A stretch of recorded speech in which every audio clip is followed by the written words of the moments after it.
আসসালামু আলাইকুম। আন্তর্জাতিক বাংলা সংবাদে আপনাকে স্বাগতম। শুরুতে জানিয়ে দিব সংবাদ শিরোনাম, পরে বিস্তারিত। ফিলিস্তিনিদের বিরুদ্ধে ইহুদিবাদী বসতি স্থাপনকারীদের সহিংসতা, চীনের নিন্দা। অন্যদিকে গাজা যুদ্ধের সময় ইসরায়েলকে যেভাবে সেবা করে যাচ্ছে মিশর এবং প্রতিরক্ষা সক্ষমতা শক্তিশালী করার কাজ চলবে বললেন ইরানের নতুন প্রতিরক্ষা মন্ত্রী। আরও জানিয়ে দিব ইউক্রেনের দেনেস্কে অঞ্চলে আরেকটি গ্রাম দখল নিয়েছে রুশ সেনারা।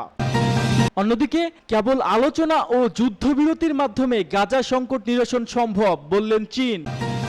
এবং সবশেষ জানিয়ে দিব এবার যুক্তরাষ্ট্র ইউক্রেনকে নতুন হুঁশিয়ারি দিয়েছে রাশিয়া। এতক্ষণ দেখছিলেন সংবাদ শিরোনাম, এবার বিস্তারিত। তার আগে ভিডিওটিতে একটি লাইক, কমেন্ট, শেয়ার এবং সাবস্ক্রাইব করে আমাদের সাথে থাকবেন। তারপরে জানিয়ে দিবেন কে কোন জেলা থেকে দেখছেন। ফিলিস্তিনিদের বিরুদ্ধে ইহুদিবাদী বসতি স্থাপনকারীদের সহিংসতা, চীনের নিন্দা। জাতিসংঘ নিরাপত্তা পরিষদের চীনের প্রতিনিধি পশ্চিম তীরে ফিলিস্তিনিদের বিরুদ্ধে ইসরায়েলি বসতি স্থাপনকারীদের সহিংসতা নিন্দা জানিয়েছে। ইহুদিবাদী বসতিকারী ইচ্ছাকৃতভাবে পশ্চিম তীরে ফিলিস্তিনিদের উপর সহিংসতা চালিয়ে যাচ্ছে। তারা ফিলিস্তিনিদের দিকে পাথর ও মলোটভ ককটেল নিক্ষেপ করে তাদের বাড়িঘর, গাড়ি এবং খামারে আগুন ধরিয়ে দিচ্ছে। নিরাপদ বিভাগের তথ্য অনুযায়ী চলতি 2024 সালের শুরু থেকে ইহুদিবাদী বসতি স্থাপনকারীরা জর্ডান নদীর পশ্চিম তীরে 340টি সন্ত্রাসী অপরাধযজ্ঞ চালিয়েছে।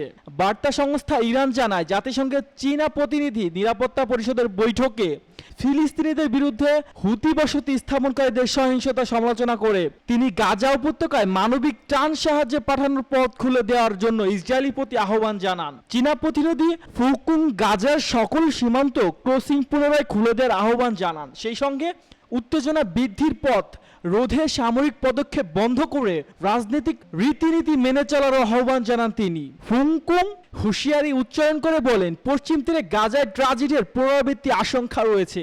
জাতিসংঘের চীনের এই প্রতিনিধি আরও বলেন, আমরা প্রভাবশালী দেশগুলোর প্রতি আহ্বান জানাই তারা যেন ইসরায়েলের অনতিবিলম্বে গাজা উপত্যকায় তার সামরিক অভিযান বন্ধ করতে বলে, সেই সাথে বেসামরিক মানুষ হত্যা বন্ধ করতে চাপ দেওয়ার জন্য সৎ, নিরপেক্ষ ও দায়িত্বশীল আচরণ করে। গাজা যুদ্ধের সময় ইসরায়েলকে যেভাবে সেবা করে যাচ্ছে মিশর।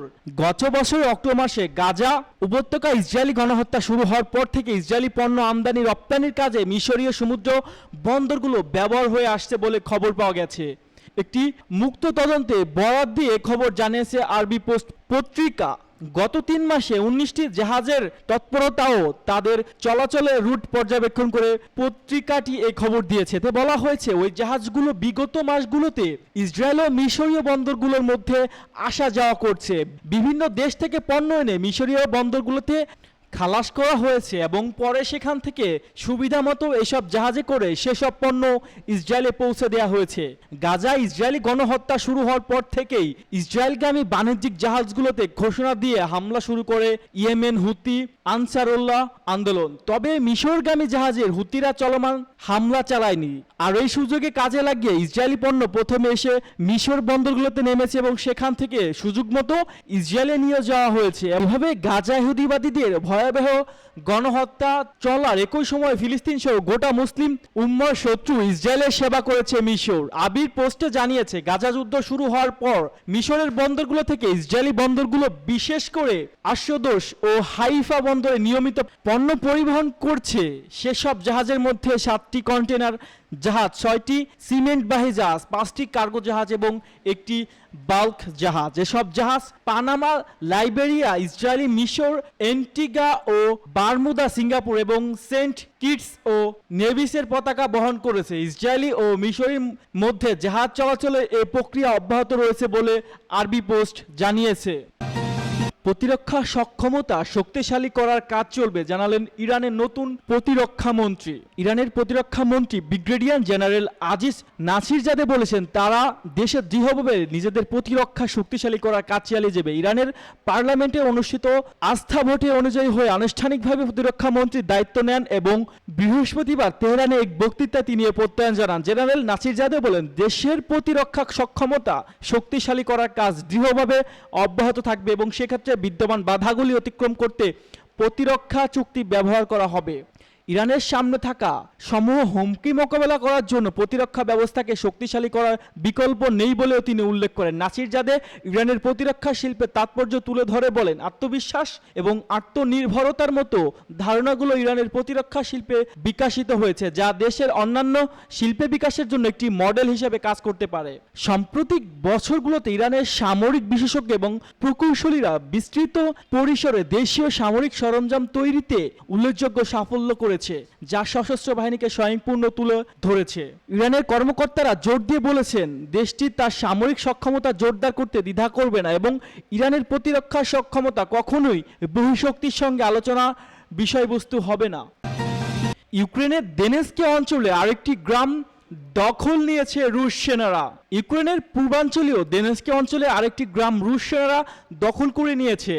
অন্যদিকে ইউক্রেনের সেনাবাহিনী বলেছেন, তারা কুরস্ক অঞ্চল দিয়ে রাশিয়া আরও বেশি ভেতরে ঢুকে পড়েছে। রাশিয়ার প্রতিরক্ষা মন্ত্রণালয় এক বিবৃতিতে জানিয়েছে, দেশটির সেনারা বৃহস্পতিবার দোনেৎস্ক অঞ্চলে গুরুত্বপূর্ণ মেঝোভ গ্রামের নিয়ন্ত্রণ নিয়েছে। এটি আবদিভকা ও পোকলভাস্কা গ্রামের মধ্যবর্তী স্থানে অবস্থিত।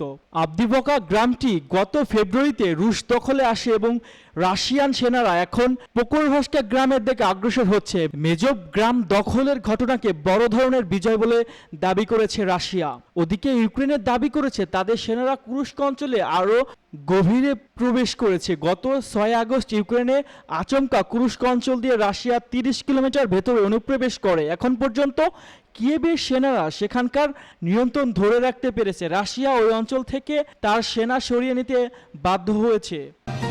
কেবল আলোচনা ও যুদ্ধবিরতির মাধ্যমে গাজা সংকট নিরসন সম্ভব, জানালেন চীন।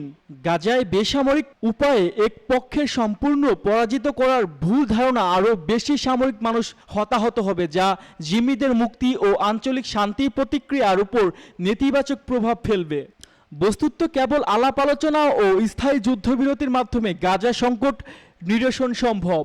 গতকাল জাতিসংঘের নিযুক্ত চীনা স্থায়ী প্রতিনিধি ফু চং নিরাপত্তা পরিষদের ফিলিস্তিন ইসরায়েলি ইস্যুতে আয়োজিত এক সভায় এ মন্তব্য করেন। তিনি বলেন, মানবিক ইস্যু নিয়ে রাজনীতি করা যাবে না। ক্ষুধা ও বেসামরিক নাগরিকদের জানমালকে দর কষাকষি উপাদানের পরিণত করা যাবে না। ইসরায়েলের উচিত আন্তর্জাতিক মানবিক আইনের প্রতি শ্রদ্ধা দেখিয়ে বিভিন্ন সীমান্ত ক্রসিং খুলে দেওয়া, গাজায় মানবিক ত্রাণের দ্রুত ও বাধাহীন প্রবেশ নিশ্চিত করা এবং জাতিসংঘ ও মানবিক সংস্থাগুলোর উপর নিষেধাজ্ঞা ও হামলা বন্ধ করা।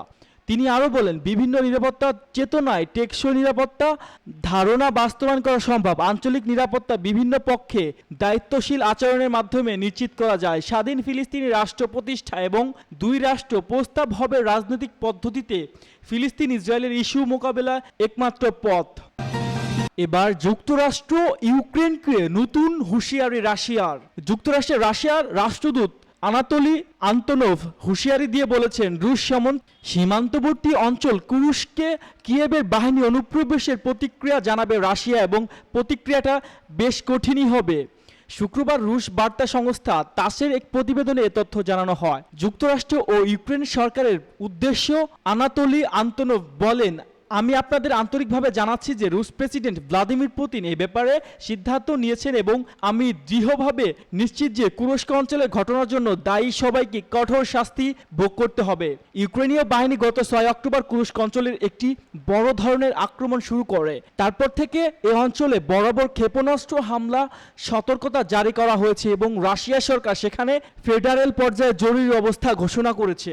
এ বিষয়ে রাশিয়ার প্রথম উপমন্ত্রী ডেনিস মার্থুভ জানিয়েছে, সীমান্তের কাছাকাছি বিপজ্জনক এলাকা থেকে প্রায় 1,15,000 মানুষকে পুনর্বাসন করা হয়েছে। কুরস্ক অঞ্চলে অন্তর্বর্তীকালীন গভর্নর অ্যালেক্সি সিরনভ বলেছেন, কুরস্ক অঞ্চলে সীমান্ত বরাবর 1,33,000-এরও বেশি মানুষ তাদের বাড়িঘর ছেড়েছে। ইউক্রেনের হামলায় ফলে কুরস্ক অঞ্চলে ছেড়ে যাওয়া বাসিন্দাদের জন্য রাশিয়ার 29টি অঞ্চলে অস্থায়ী আবাসন কেন্দ্র খোলা হয়েছে। এদিকে রুশ প্রতিরক্ষা মন্ত্রণালয়ের মতে, কুরস্ক অঞ্চলে যুদ্ধ শুরুর পর থেকে ইউক্রেনের 4,700 জনেরও বেশি সেনা ও 68টি ট্যাঙ্ক হারিয়েছে। ইউক্রেনীয় সামরিক কাঠামো ধ্বংস করার জন্য রুশ বাহিনী অভিযান চলছে। সূত্র